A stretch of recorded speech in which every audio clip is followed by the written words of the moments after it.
Olá, amigos. Sou Gustavo Henrique, da Sociedade de Estudos Espíritas de Natal. E neste momento, iremos conversar um pouco sobre um tema que está bem dentro das relações dos centros espíritas, tanto com os participantes, como pessoas que vêm eventualmente buscar alguma ajuda no âmbito da espiritualidade. São os tratamentos espirituais.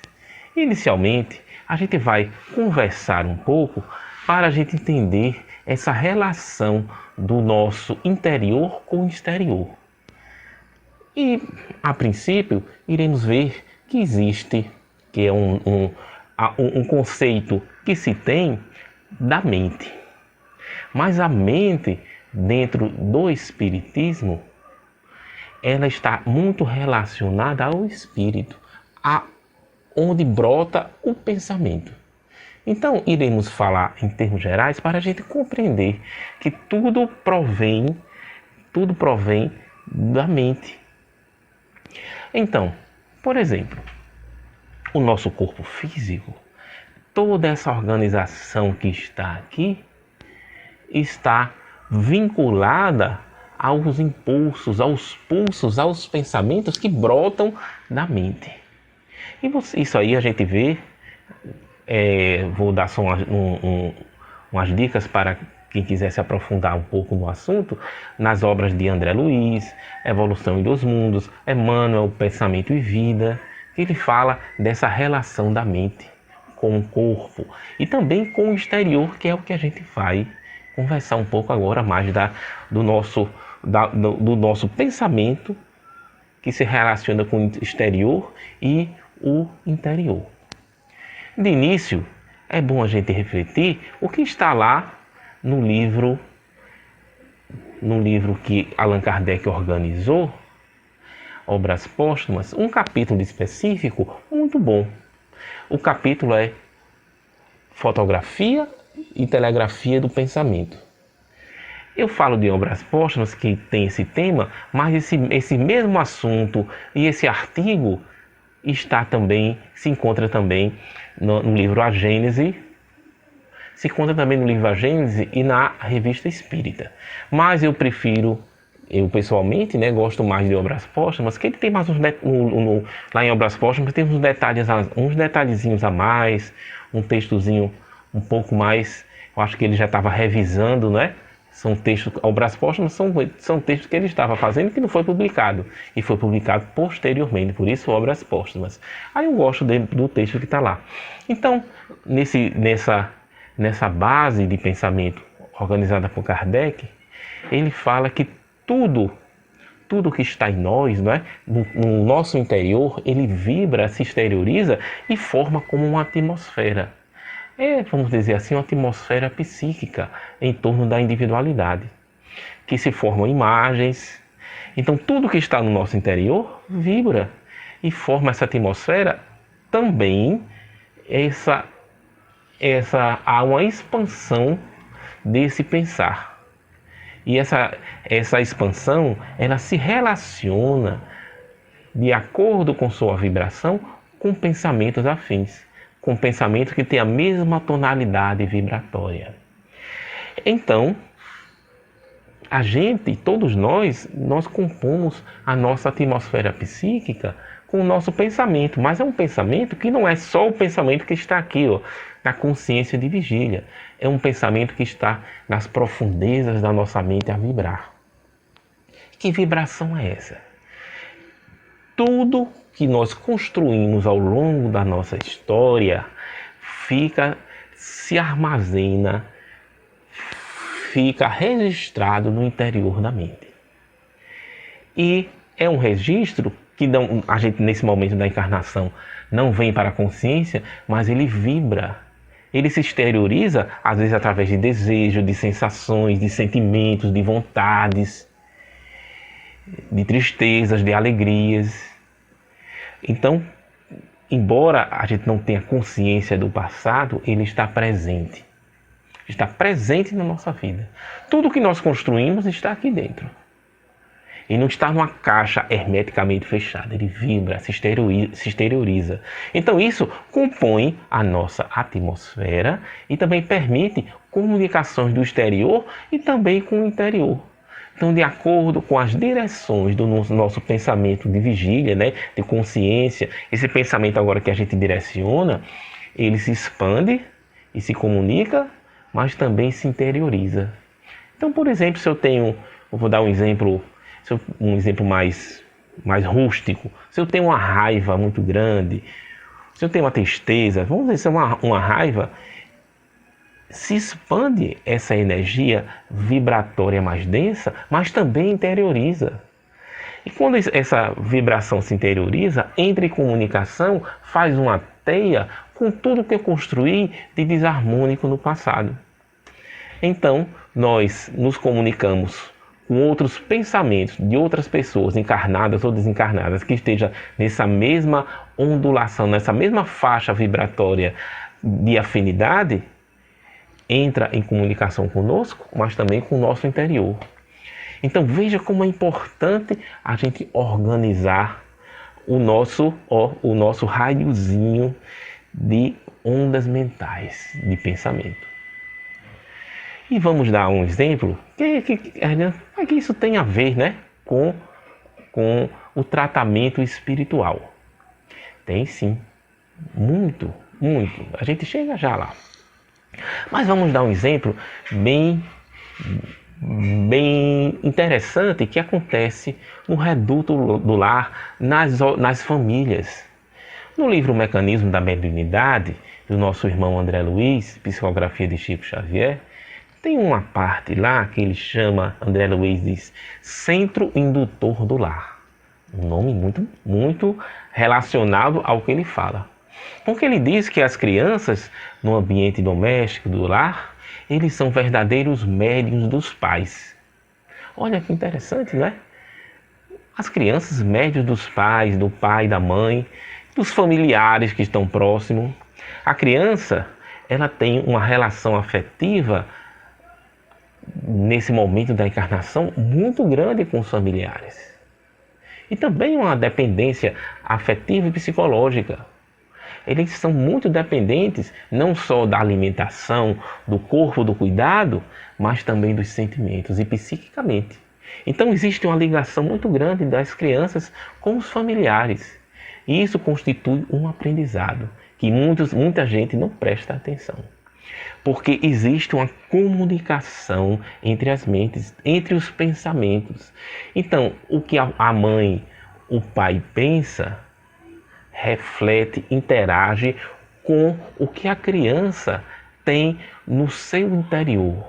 Lembra que eu falei da construção do pensamento que está lá dentro a vibrar da mente, que está relacionada a tudo que se foi construído? Então a criança também tem isso a vibrar no seu interior, embora não venha para a consciência. Mas vem exterior, de fora, né, de fora para dentro o pensamento harmônico ou desequilibrado do pai ou da mãe e se relaciona com o que está no interior da mente da criança. E pode ser um impulso para atitudes harmônicas e de crescimento, mas também pode ser um ponto para desarmonia da criança, até de perder oportunidades na reencarnação em virtude dos impulsos provenientes dos pensamentos dos pais. Então é muito importante a gente pensar nisso, a gente pensar no que a gente pensa, porque o que nós pensamos é o que nós somos. Então aí vamos para o tratamento na casa espírita. O tratamento espiritual, que é muito importante, porque o espiritismo ele coloca de forma clara este mundo que existe, não só aqui no físico, mas o mundo extrafísico, esse que a gente está vendo aqui, né? O mundo espiritual. E nós nos relacionamos com pessoas que estão aqui nesta encarnação, mas possivelmente também com pessoas que nós não vemos, mas que tivemos relação no passado. Então, espíritos que podem ter algum problema no passado, alguma ação de desequilíbrio entre ambos, neste momento se encontra, nesta vida, um está no corpo físico e o outro no plano espiritual. Mas o que está no plano espiritual tem um desejo, uma raiva, um desejo de prejudicar porque foi prejudicado no passado. A maioria das obsessões constitui, a grande parte das obsessões, né, constitui nessa relação de um espírito que quer prejudicar outro, intencionalmente. E muitas vezes essa vontade de prejudicar está relacionada ao passado. Nem sempre, mas grande parte das vezes sim. Às vezes é um espírito que está desequilibrado, que vulgarmente chama de encosto.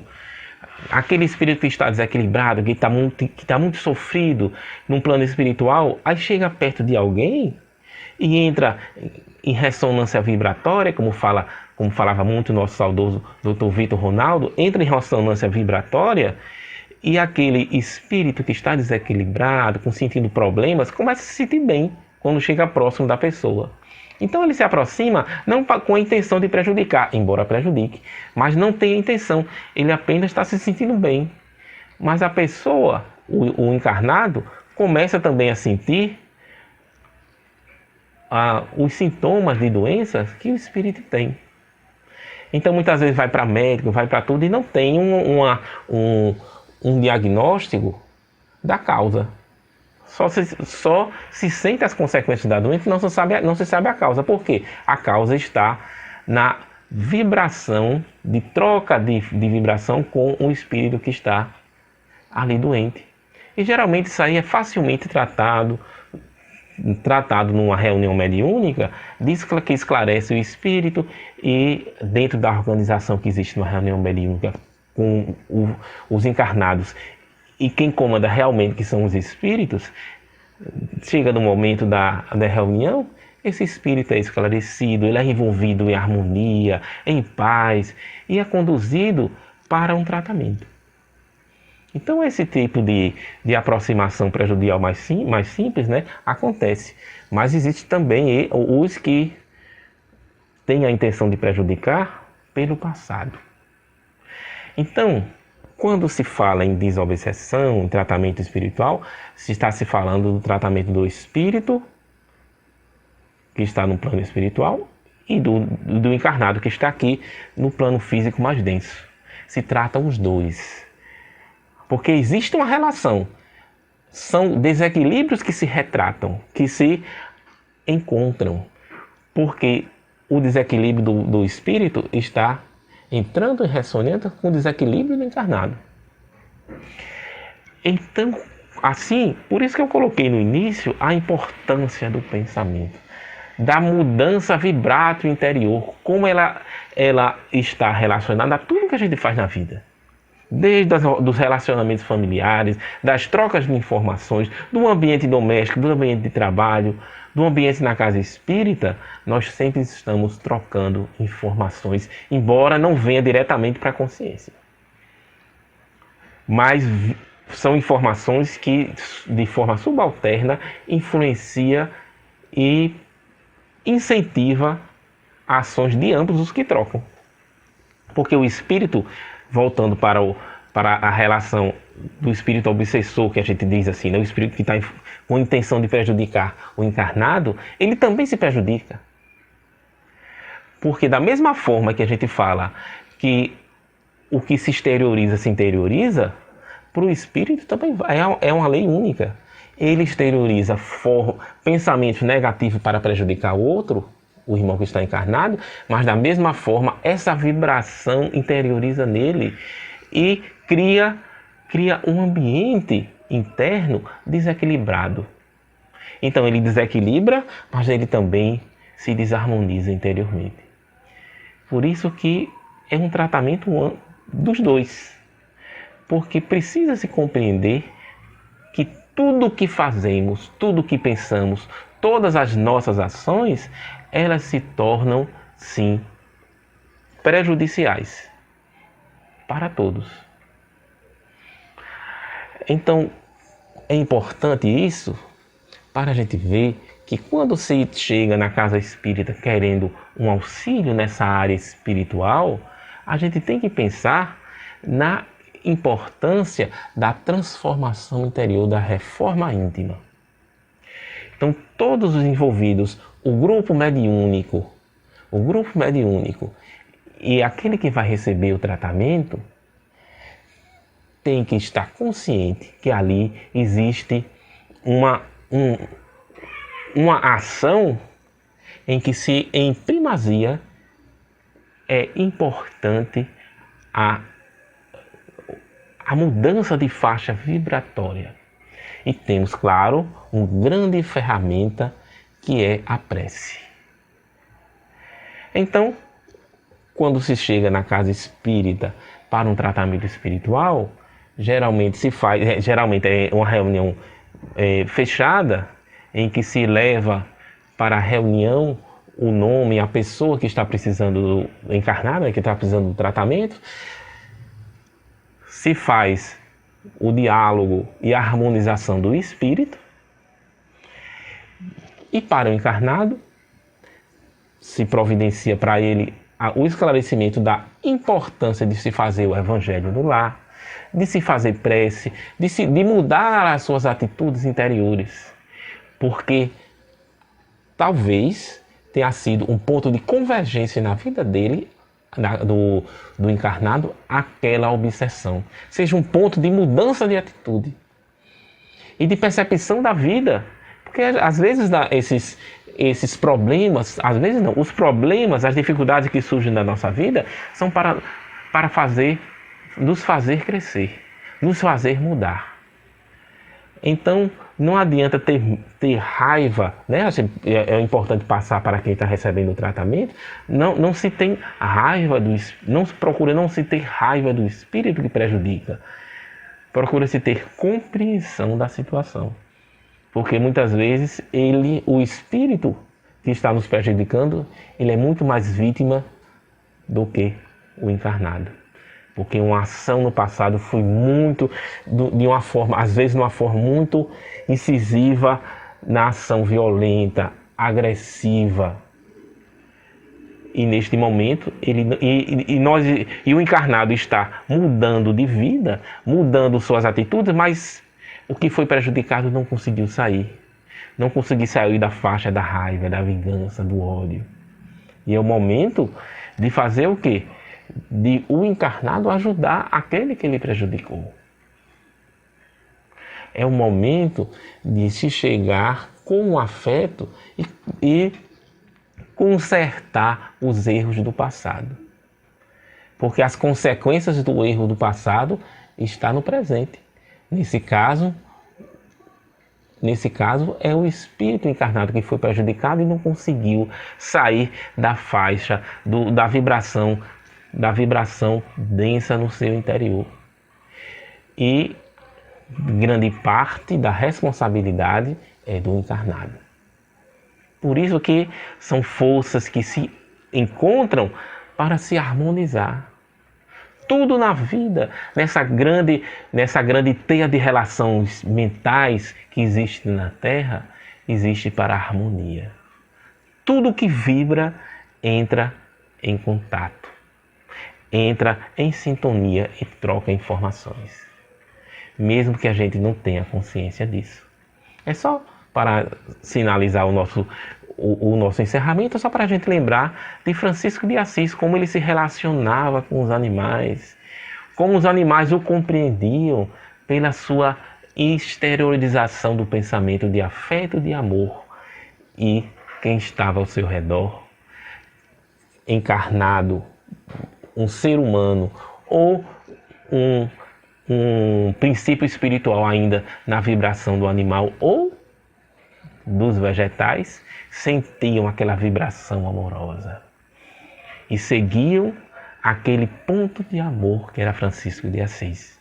É só um exemplo que nós estamos aqui, todo mundo veio aqui na Terra para melhorar, para ser um ponto de vibração, de exteriorização, de harmonia. E vamos trabalhar para isso. Não esqueçamos da prece e de vigiar os nossos pensamentos. Que Deus abençoe a todos nós e o nosso coração se expanda, os nossos sentimentos transformem a nossa racionalidade.